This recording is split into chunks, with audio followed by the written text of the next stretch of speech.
नमस्कार मित्रों, element classes के यूट्यूब प्लेटफॉर्म पे आपका बहुत बहुत स्वागत है। हम गणित विषय को पढ़ रहे हैं। गणित विषय में यह हमारी दूसरी क्लास है। वर्गमूल तथा घनमूल टॉपिक को लिए हैं। पहले टॉपिक में हमने पढ़ा था वर्गमूल किसे कहते हैं, उसकी परिभाषा को जाना था, उस पर आधारित कुछ अभ्यास प्रश्न को भी हमने देखा था। आज वर्गमूल तथा घनमूल में हमारा दूसरा विषय है घनमूल। क्यूब रूट इसे अंग्रेजी में कहते हैं। क्यूब रूट कैसे निकाला जाता है? क्यूब रूट निकालने की विधि होती है गुणनखंड विधि। गुणनखंड विधि में से क्या करते हैं, उन सारी चीज़ों को हम देखेंगे। आप हमारी वीडियोस को शुरू से अंत तक देखें। आइए प्रारंभ करते हैं। वर्गमूल जिसे अंग्रेजी में स्क्वायर कहते हैं, घनमूल जिसे क्यूब रूट कहते हैं, ये हमारी दूसरी वीडियो है। क्लास के हिसाब से अगर मैथ की देखी जाए तो 28वीं कक्षा है। घनमूल क्यूब रूट कहते हैं। क्यूब रूट क्या होता है? किसी संख्या का, जैसे मान लीजिए कोई संख्या a है, का घनमूल b होगा यदि a बराबर b क्यूब। देखिए, मान लीजिए कि कोई संख्या a है, उसका घनमूल क्या होगा? b। कैसे? अगर उसके 3 पार्ट लेंगे, ये जो इस परिभाषा में बताया गया है 8 है, इसका गुणनखंड निकालेंगे 2 गुणे 2 गुणे 2, और इसका क्यूब रूट लेंगे तो इसको ऐसे करेंगे, गुणनखंड को लिखेंगे। और जैसे हमने वर्गमूल में लिया था कि जैसे ये 4 है, 4 का वर्गमूल निकालना है तो 2 गुणे 2, 2 का जोड़ा बनाते हैं। वैसे ही घनमूल में 3 का जोड़ा बनाएंगे और इस 3 में से 1 को बाहर निकाल देंगे। और इसमें वर्गमूल में हम 1 2 को बाहर लेते थे, इसमें 1 2 को बाहर लेंगे 3 के जोड़े से। तो ये हमारा घनमूल निकालने की प्रक्रिया है, गुणनखंड विधि है। हमने वर्गमूल में भाग विधि और गुणनखंड विधि दोनों विधियों से वर्गमूल निकालने की विधा को और उस पर अभ्यास प्रश्नों को देखा। घनमूल कैसे निकाला जाता है? दी गई संख्या का घनमूल निकालने के लिए उस संख्या का गुणनखंड करते हैं। समान अंकों के 3-3 जोड़े बनाते हैं, जिसमें एक ही प्रकार के 3 जोड़े हो, 1 2 3, जैसे देखें। उसमें से एक अंक को हम लेके बाहर निकाल देते हैं, उन्हीं का गुणनफल हमारा क्या होता है? घनमूल होता है। इसको परिभाषा रूप में हम यहाँ लिखे हैं कि घनमूल कैसे ज्ञात करते हैं। तो दी गई संख्या को अभाज्य गुणनखंडों के गुणनफल के रूप में व्यक्त करते हैं। अभाज्य, जिसका कोई और विभाजन न हो। जैसे 8 हमने दिया तो 2 गुणे 2 गुणे 2।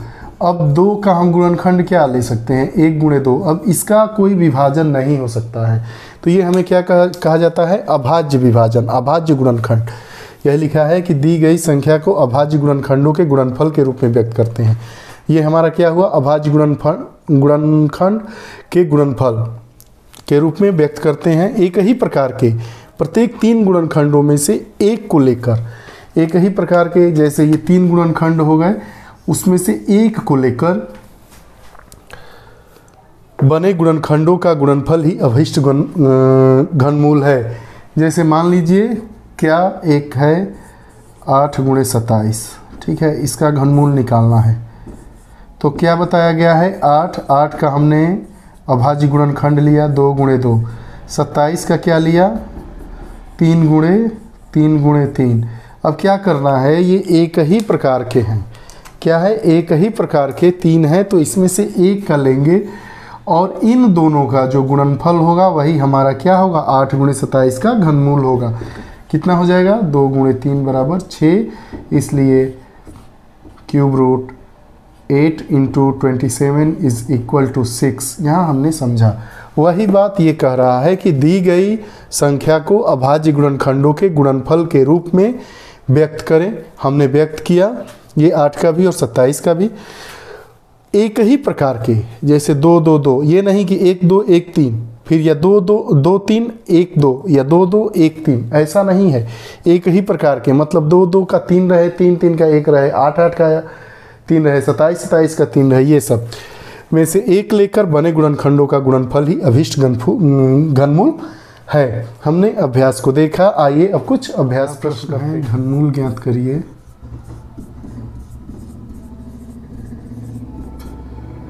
$74,088 का हम इस विधि से घनमूल कैसे ज्ञात करते हैं, इस विधि को लेंगे। इसमें पहला क्या है? इनका हम गुणनखंड करेंगे, ठीक है, अभाज्य गुणनखंड। तो हम करते हैं अभाज्य गुणनखंड।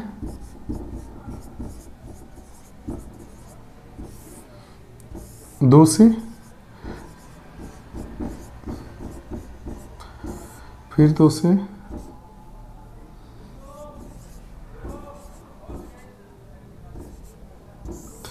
फिर दो से,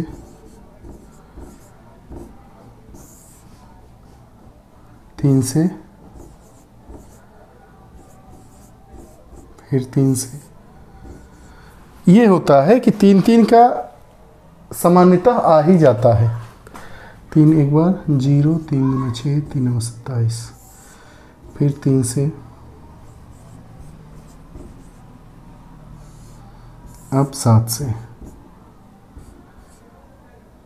7 चौक 28, 7 नौ 63।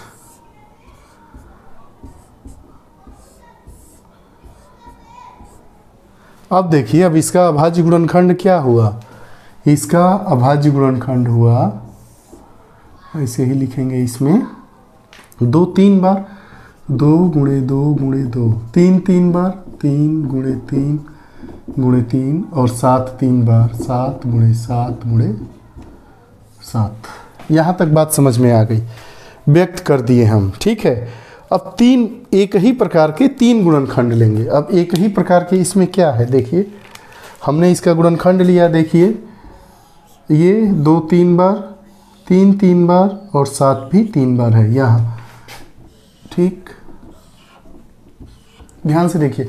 अब इसमें से क्या करना है, इसमें से एक लेकर, प्रत्येक 3 गुणनखंडों में से, एक ही प्रकार के प्रत्येक 3 गुणनखंडों में से एक को लेकर उसका गुणनफल कर देते हैं। वही क्या होता है, घनमूल होता है।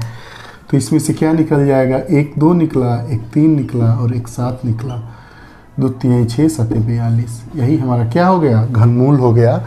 तो इसलिए यहाँ लिख दीजिए, इसलिए अभिष्ट घनमूल बराबर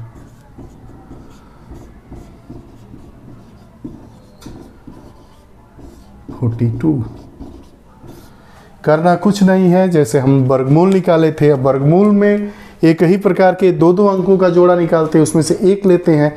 लेकिन घनमूल में एक ही प्रकार के 3 अंकों का जोड़ा बनाते हैं, उसमें से एक लेते हैं, और आपस में जितने उस प्रकार के अंक आते हैं गुणा कर देते हैं, और उनका गुणनफल ही क्या होता है, दी गई संख्या का घनमूल होता है। वर्गमूल में क्या होता था, 2 का जोड़ा बनाते थे, उसमें से एक लेते थे, और जितनी हमारी वो संख्याएं मिली हैं उसका आपस में गुणा कर देते थे, वही हमारा वर्गमूल होता था। आइए अब दूसरा सवाल देखते हैं। व्हाइट बोर्ड पे 3 प्रश्न दिए हैं। तीनों की प्रवृत्ति अलग अलग है, लेकिन तीनों में क्या निकालना है, तीनों में घनमूल ही ज्ञात करना है।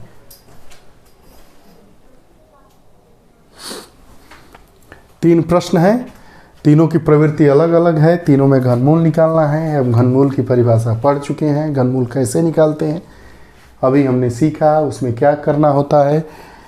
एक ही अंकों के 3 गुणनखंडों को एक साथ लिया जाता है, उसमें से एक को निकाला जाता है, और इस प्रकार के जितने अंक निकले होते हैं उनका आपस में गुणा कर देते हैं, वही हमारा घनमूल होता है।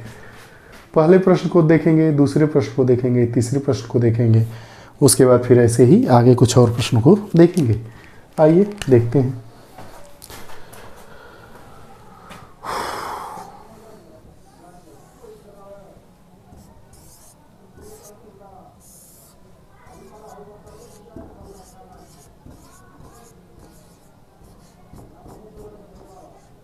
अब देखिए 0.000027 का घनमूल ज्ञात करना है।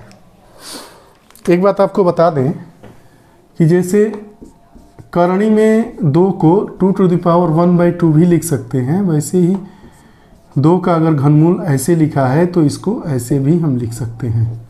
कई बार ऐसे भी लिखा रहता है।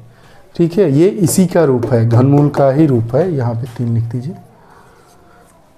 देखिए अब क्या करना है, इसमें पहले दशमलव को हटाने की कोशिश की जाएगी। अब दशमलव को जब हटा देंगे तो क्या हमें मिलेगा, कैसे हटेगा, 1 2 3 4 5 6। तो दशमलव के हटाने की प्रक्रिया हम जानते ही हैं, कैसे हटाते हैं। लिख दिए, 1 उतारे, और दशमलव के बाद जितने अंक हैं उतना 0 बढ़ा दिए, 6 अंक हैं। तो हम 6 जीरो बढ़ा दिए, हमारा दशमलव हट गया। उसके बाद हमें क्या करना है, गुणनखंड करना है। तो 27 का गुणनखंड हम जानते ही हैं, 3 गुणे 3 गुणे 3 और 10 लाख का गुणनखंड हम करेंगे 100 गुणे 100 गुणे 100। थोड़ा लंबा खींच दीजिए। यहाँ तक बात समझ में आई। अब क्या करना है, एक ही प्रकार के 3 अंक है, तीनों का आपस में गुणनफल है तो एक निकाल देंगे। एक ही प्रकार के ऐसे हैं तो इसका घनमूल क्या हो जाएगा, 3/100 बराबर 0.03। कुछ नहीं करना है, बहुत ही आसान है। बस ध्यान से देखिए प्रश्न और हल आपके सामने। सबसे पहले क्या किया गया, यह जो दशमलव में संख्या दी गई है उसको हमने क्या किया, दशमलव रहित बनाया, मतलब उसमें से दशमलव हटा दिया। और संख्या को दशमलव हटाने के लिए क्या किया जाता है, पहले हर में 1 लिख दिया जाता है और दशमलव के बाद जितने अंक होते हैं उतना शून्य बढ़ा दिया जाता है। जैसे अगर 0.01 को लिखना है तो 1 लिख दिए, 1 नीचे उतार दिए, दशमलव के बाद 2 अंक है, 0। अगर 5 मान लीजिए 0.5 है, इसको क्या किए, 5/1 लिखे, दशमलव के बाद 1 अंक है, 5/10। ऐसे ही हमने 27 लिखा, नीचे 1 लिखा, 1 2 3 4 5 6 अंक है तो 1 2 3 4 5 6 जीरो बढ़ा दिए।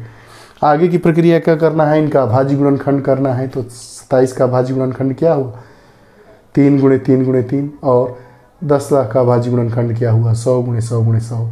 एक ही प्रकार के 3 अंक हैं, आपस में गुणनफल है, उसमें से 1 अंक लेंगे तो अंश में 3 आ गया, हर में 100 आ गया, भाग दिए 0.03। ये हमारा आंसर आपके सामने है, ये हमारा घनमूल हुआ। अब दूसरा प्रश्न देखते हैं।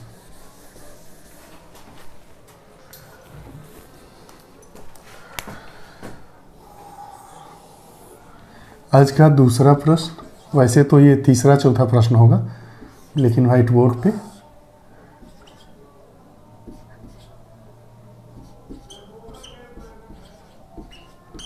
अब सबसे बड़ी बात क्या करते हैं, इसको P/Q के फॉर्म में करते हैं। P/Q के फॉर्म में करने के लिए हमने जाना है कि क्या किया जाता है, 4 से 125 में गुणा करके अंश में जितना रहता है उतना जोड़ देते हैं, वही हमारा अंश होता है। और हर क्या रहता है, अपरिवर्तित रहता है। तो हम इसको ऐसे लिखेंगे, यहाँ पे बराबर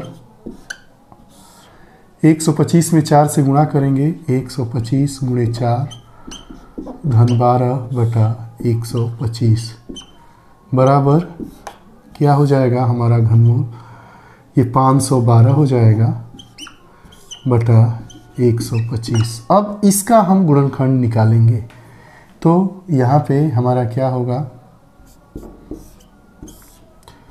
512 8 गुणे 8 गुणे 8 और 125 का 5 गुणे 5 गुणे 5।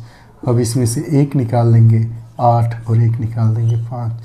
ये हमारा क्या हुआ, घनमूल हुआ। या इसको ऐसे भी लिखेंगे या 1.6 भाग देने पर, इसलिए अभिष्ट घनमूल बराबर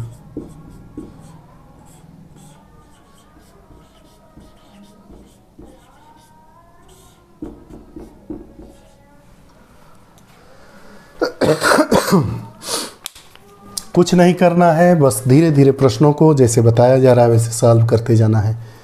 इसको P/Q के फॉर्म में लाना है। P/Q के फॉर्म में लाने के लिए क्या किया गया, 4 में 125 से गुणा करके धन 12 जोड़ दिया गया, वही हमारा अंश हुआ।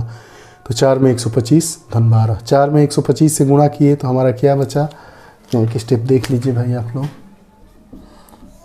धीरे धीरे लेकिन सब चीज़ों को सीखते हुए चलना है। 500 धन 12 बटा, अब यही 500 और 12 512 हो गया। और 512 का हमने गुणनखंड किया, 8 गुणे 8 गुणे 8 आया। उसके बाद 125 का किया, 5 गुणे 5 गुणे 5, ये हमारा अभाज्य गुणनखंड हुआ। अब हमें क्या करना है, 8/5 अंश निकाल दिए, एक अंक लिए 8 और हर में से 5 और भाग दे दिए 1/6। यही हमारा क्या हुआ, अभिष्ट घनमूल हुआ।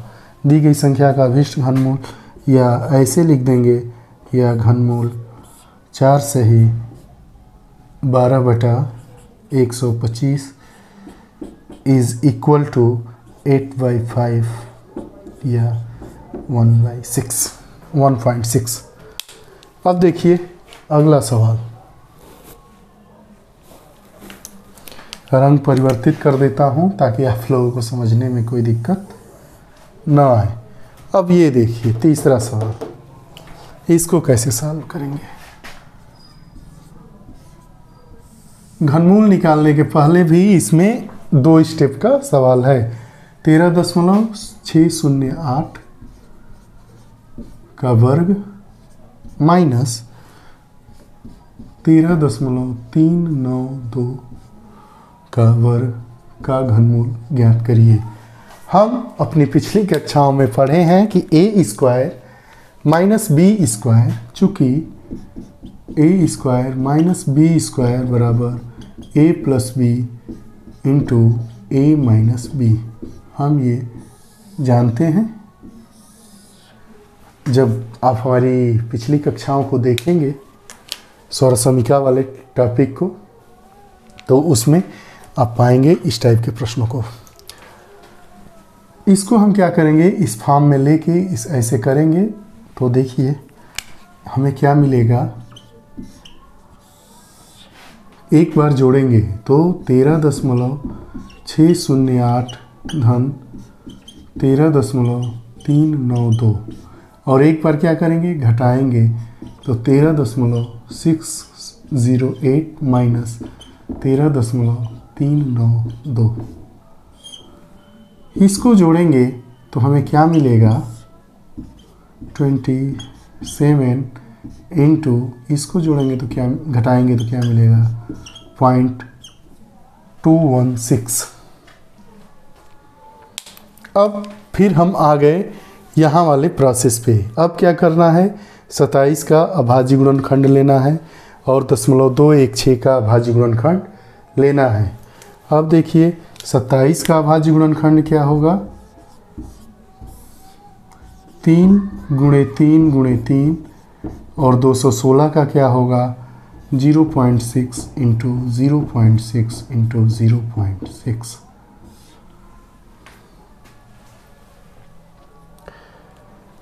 ये बात यहाँ तक समझ में आई। 216 का हमने क्या निकाला, गुणनखंड निकाला। देखिए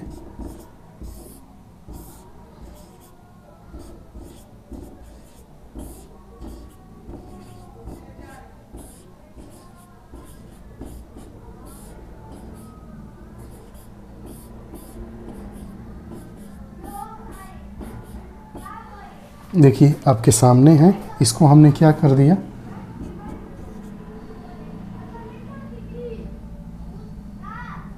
देखिए 2 3 बार है और 3 भी 3 बार है, तो हमें क्या मिला 2 × 3 मतलब 6 मिला। वही हम 6 का यहाँ पे, चूँकि 3 अंक पे दशमलव है इसलिए 0.6 × 0.6 × 0.6। अब हमें क्या मिलेगा, यहाँ तक बात समझ में आ गई है तो आगे पढ़ते हैं।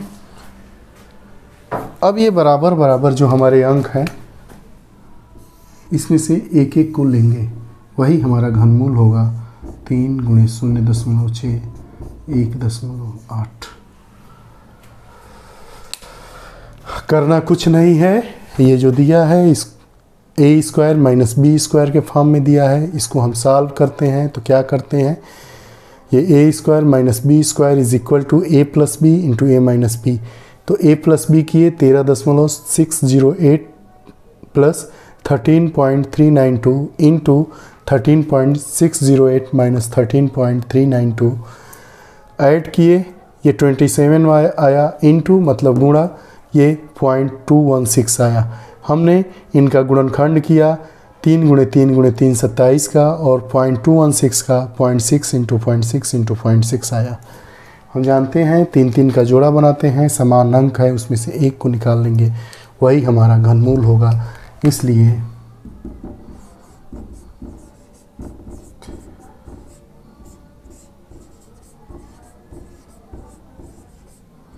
अभिष्ट घनमूल बराबर 1.8, यही हमारा आंसर हुआ। 3 प्रश्न तीनों सॉल्व किए। आइए फिर कुछ और प्रश्न देखिए। व्हाइट बोर्ड पे 2 प्रश्न फिर आपके सामने हैं, दोनों की प्रवृत्ति भी अलग अलग है। पहले प्रश्न को करेंगे, उसके बाद दूसरे प्रश्न को सॉल्व करेंगे। इस क्लास के अंत में यही 2 प्रश्न हैं। उसके बाद जो वर्गमूल एवं घनमूल से संबंधित हमारी अगली कक्षा होगी, उसमें वर्गमूल से भी प्रश्न लेंगे, घनमूल से भी लेंगे। आप लोगों द्वारा पूछे गए भी अभी प्रश्न हैं 1-2, और इस कक्षा के बाद भी 1-2 प्रश्न आएंगे और आप लोगों के द्वारा उसको भी इसमें सम्मिलित किया जाएगा। प्रश्न साफ है दोनों। पहला है घनमूल के अंदर एक रूट है, मतलब इसका क्या निकालना है, इसका वर्गमूल निकालने के बाद जो बचेगी संख्या उसका घनमूल निकालना है, इसका सीधे घनमूल निकाल देना है। अब 729 है, 729 का वर्ग क्या होता है, 27। क्या होता है, 27। देखिए यहाँ देखिए,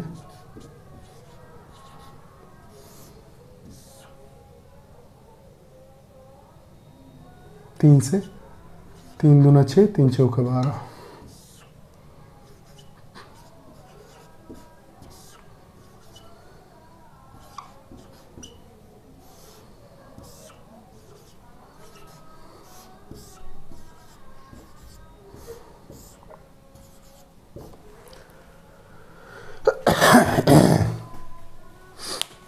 अब इसको हमें लिखना है तो हम क्या लिखेंगे, 0.3 × 0.3 × 0.3 × 0.3 × 0.3 × 0.3।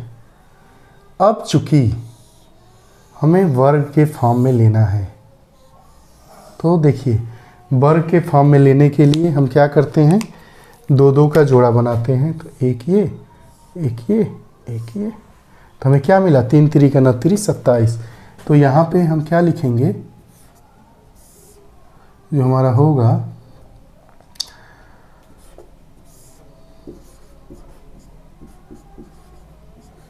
लेकिन अगर 6 अंक है तो यहाँ पे 0.0, यहाँ पे भी 0.0, ये हमारा हो गया। और प्लस इसको एज इट इज उतार देंगे।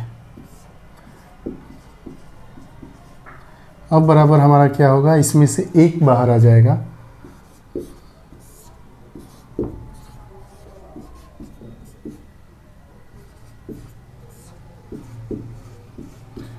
जो बताया गया था। दशमलव हटा के सॉल्व कर दीजिए, चाहे दशमलव वाला सॉल्व कर दीजिए, दशमलव हटाकर ही सॉल्व कर देते हैं। हटाने के लिए क्या करेंगे, 27 लिखेंगे, नीचे 1 लिखेंगे, दशमलव के बाद जितने अंक उतना 0। यही प्रक्रिया इसके साथ भी 8 लिखेंगे, हर में 1 लिखेंगे, दशमलव के बाद 3 अंक है तो 3 0 बढ़ा दिए।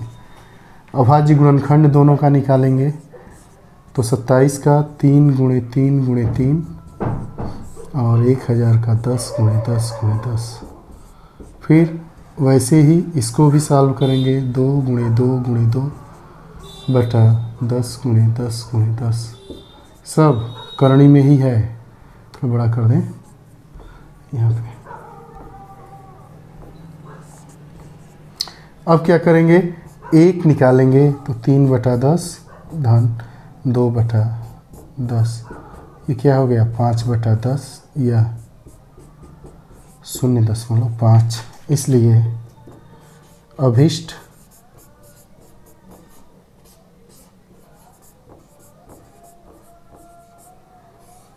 घनमूल बराबर 0.5। ये हमारा क्या हुआ, आंसर हुआ। करना कुछ नहीं है, एक ही इसका वर्गमूल निकाल देना है, जो वर्गमूल आएगा उसी का हमें घनमूल निकाल देना है। तो 0.0000729 का हमारा क्या होता है, वर्गमूल हो जाएगा 0.027। और 0.027 को फिर हम क्या किए, इसको p/q के फॉर्म में लाए, दशमलव भिन्न से साधारण भिन्न में बदले, इसको भी दशमलव भिन्न से साधारण भिन्न में बदले। तरीका आपको मालूम ही है, क्या किया जाता है, 27 लिख दिए, नीचे हर में 1 लिख दिए, दशमलव के बाद जितने अंक उतने 0, दशमलव के बाद 1 2 3 अंक थे तो 3 0 बढ़ा दिए। वही प्रक्रिया इसमें भी 8 बटा गुणनखंड किए, 27 का 3 × 3, 1000 का 10 × 10 × 10, 8 का 2 × 2 × 2 और 1000 का 10 × 10 × 10। 1 निकाले अंश से 3/10, हर दूसरे वाले में 2/10 जोड़ दिए, हर 10 10 है, संख्या जुड़ जाएगी, अंश में अंश को जोड़ देंगे, 5/10 आया। या इसको भाग दे देंगे, 0.5 आया, यही हमारा अभिष्ट घनमूल हुआ। आइए दूसरे प्रश्न की ओर बढ़ते हैं। इस प्रश्न की एक प्रवृत्ति है, उसको समझना होगा कि पूर्ण घन हो गई। पूर्ण घन में के लिए क्या कंडीशन है, एक ही प्रकार के 3-3 अंक हो, ठीक है, लेकिन वह क्या है, सबसे छोटा। इसको करने के लिए हम क्या करेंगे, देखेंगे कि उस 3 अंकों के जो हमें अभाज्य गुणनखंड होते हैं उसमें कौन से अंक कितनी बार कम है, जितनी बार कम होंगे उतने से गुणा कर देंगे तो यह संख्या हमारी क्या बन जाएगी, पूर्ण घन हो जाएगी। तो इसके लिए हम क्या करेंगे, इसका गुणनखंड निकालेंगे। आइए सॉल्व करते हैं। हल 10,029 का गुणनखंड।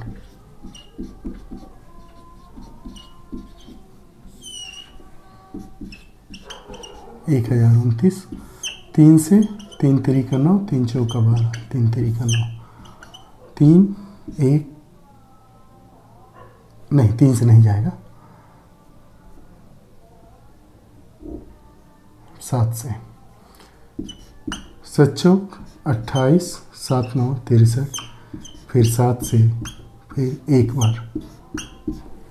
अब जो हमें गुणनखंड मिला तो 10,029 का गुणनखंड क्या मिला, 3 × 7 × 7 × 7। अब आप ध्यान से देखिए, हम आपको बताए थे कि गुणनखंड के लिए क्या होना चाहिए। यहाँ पे देखिए 3 में से 1 निकाला जाएगा। अब इसमें से क्या निकाला जाएगा, कुछ नहीं निकाला जाएगा। तो कितने अंक से गुणा करना होगा, तो अगर हमें यहाँ पे और 2 3 मिल जाए तो हमारा ये क्या हो जाएगा, पूर्ण घन हो जाएगा। इसलिए हमें पूर्ण घन प्राप्त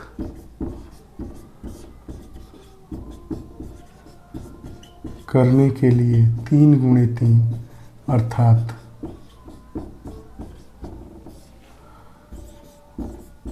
9 से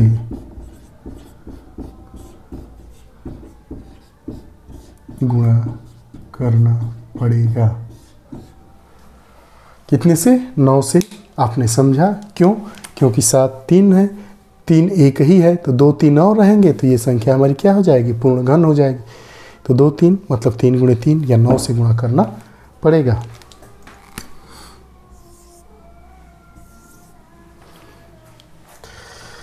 मित्रों, आप लोगों को आज की कक्षा कैसी लगी, आप हमें कमेंट बॉक्स में अपने विचार ज़रूर दीजिएगा। हमारे क्लासेस को और मित्रों तक साझा करें। आप हमारे चैनल को ऐसे ही आगे बढ़ाने में हमारा सहयोग करते रहें। लाइक करें, सब्सक्राइब करें और ढेर सारे मित्रों तक इसको शेयर करें। अब जो हमारी अगली कक्षा होगी वर्गमूल और घनमूल विषय को लेकर, उसमें कंबाइंड प्रश्नों को लिया जाएगा। 10 से 12 प्रश्न लिए जाते हैं हमारी कक्षा में। इसके बाद हम लोग फिर एक अगली कक्षा पढ़ेंगे, एवरेज को पढ़ेंगे, औसत। औसत में 11-12 किस्म के प्रश्न होते हैं। आप देखते होंगे, अगर आप हमारे क्लासेस को आप प्रतिदिन देखते होंगे, जब वीडियोस हमारी आती हैं, हफ्ते में 5 वीडियोस आती हैं कम से कम। कभी कभी तबीयत या तकनीकी समस्या के कारण 1-2 वीडियोस कम आ पाती हैं, उसके लिए क्षमा चाहता हूं आप लोगों से। तो उसमें आप देखेंगे कि जितने प्रकार के प्रश्न होते हैं उन सभी प्रकार के प्रश्नों को लिया जाता है। आज की ही इस घनमूल वाली कक्षा में हमने करीब 7-8 प्रकार के प्रश्नों को देखा, सबका घनमूल कैसे निकाला जाता है। वर्गमूल वाले में भी ऐसे ही देखा था। सौरसमीका की 3-4 कक्षाएं हुई थी, उसमें भी हमने देखा था। सिंप्लीफिकेशन वाले में भी हमने तमाम तरह के प्रश्नों को देखा था। नंबर सिस्टम में भी हमने तमाम तरह के प्रश्नों को देखा था। प्रश्नों की संख्या हमारे कक्षा में भले ही थोड़ी कम रहे, लेकिन जितने प्रश्न होते हैं उतने उसके प्रकार होते हैं। नेचर सबका अलग अलग होता है, उसको कैसे सॉल्व किया जाता है। वैसे तो गणित विषय को आप जितनी बार सॉल्व करेंगे, आप गलत सही से डरिए मत, गलत होगा तभी सही होगा। करते रहिए, उत्तर एक दिन सही आता ही है। आप लोग हमारे साथ जुड़े रहिए और लोगों को जोड़ते रहिए। आप लोगों के उज्जवल भविष्य की ढेर सारी शुभकामनाओं के साथ बहुत बहुत धन्यवाद। नमस्कार।